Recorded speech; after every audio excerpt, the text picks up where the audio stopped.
what is my plan when it comes to VELO? Now, nothing I say is financial advice, and I'm not telling anyone to do anything, but clearly, of course, VELO's just not doing the best. But a lot of altcoins are also not doing the best, and 20 cents as of right now is around a 30x from here. So, yeah, it hasn't been doing good, but a bunch of altcoins are not doing good. And my point of view is that, is VELO the only one that's doing that? I don't think so, in my perspective. And my perception is this. As of right now, I'm seeing projects which I feel like have good fundamentals. They're not doing the best. They're having a pullback. However, I also see some other projects out there that don't have the best fundamentals in my perspective, but they're also having a pullback as well. So both projects which are known to have good fundamentals and the ones that aren't really known to have good fundamentals, if they're both having a pullback, am I going to be focusing on the ones that I'm not a fan of fundamentally? Or am I going to be focusing on the projects which I actually like fundamentally, if I actually still believe in this space? Now, of course, I'm going to, focus on the ones that I'm a fan of because that's also having a pullback, much like ones that aren't really known to have good fundamentals. It's like, for instance, let's say I walk inside a store. Let's say I don't even have the intention to purchase a tank top to begin with, right? But then for whatever reason, the tank top's having a discount and the t-shirt's also having a discount. What would I focus on? Of course, I'm going to be focusing on the item that I actually wanted because, again, even the items that I don't want are also having this discount in this make-believe store, right? In this apparel store that I'm talking about in this example. So that's just kind of the way I take a look at just kind of, again, that example. But personally, as of right now, people like to say, oh, VELO doesn't have good fundamentals. Sometimes people like to tell me this because they often sometimes tell me that, oh, it's because of the price not doing the best. Well, in my perspective, let's take a look at Bitcoin, for instance. Bitcoin's having a pullback. What happened to it fundamentally that became like 10% worse or something like that? I mean, the maximum supply is still 21 million. There's still, the sentiment when it comes to the Bitcoin ETF. It's just a lot of selling pressure and just, the sentiment not being the best. But fundamentally, I just don't feel like anything bad happened to it. And also, when I take a look at VELO, I don't know what bad thing happened to it fundamentally.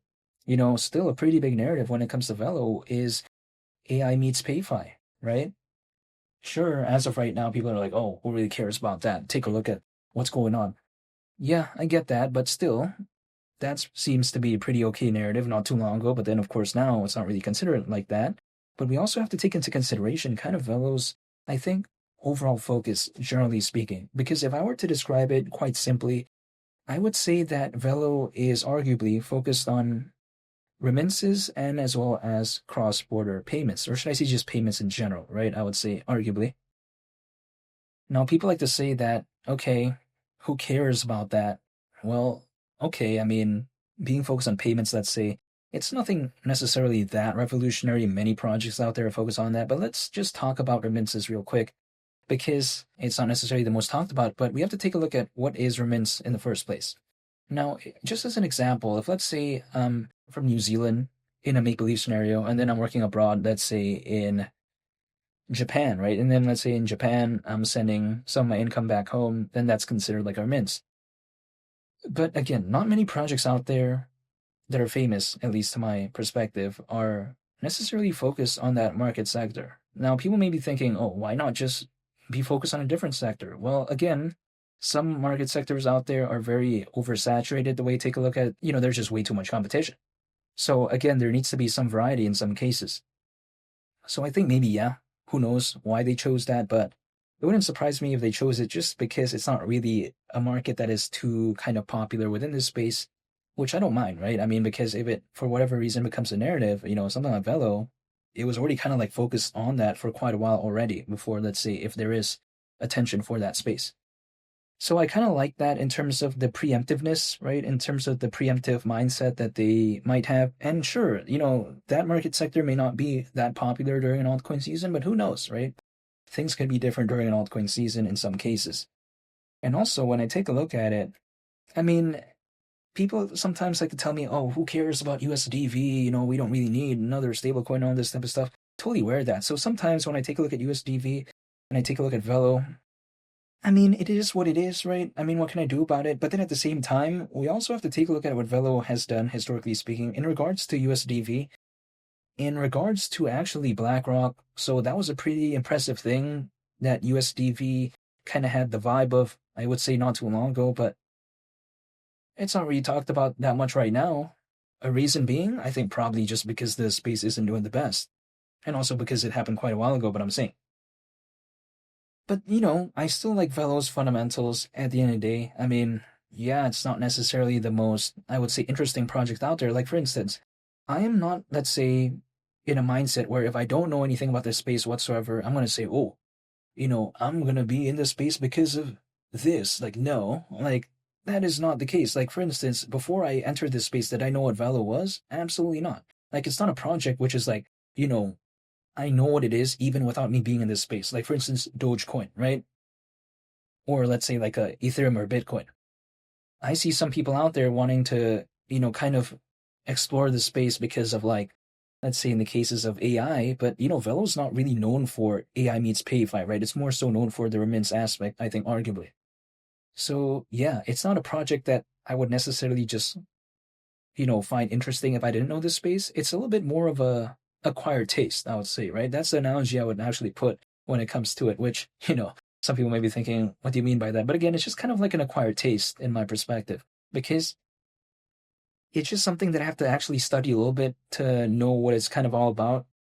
But, if I didn't do that, then I wouldn't really know. However, I'm not really expecting Velo to hypothetically become anything that's going to break any milestones. Like, for instance, again, 20 cents.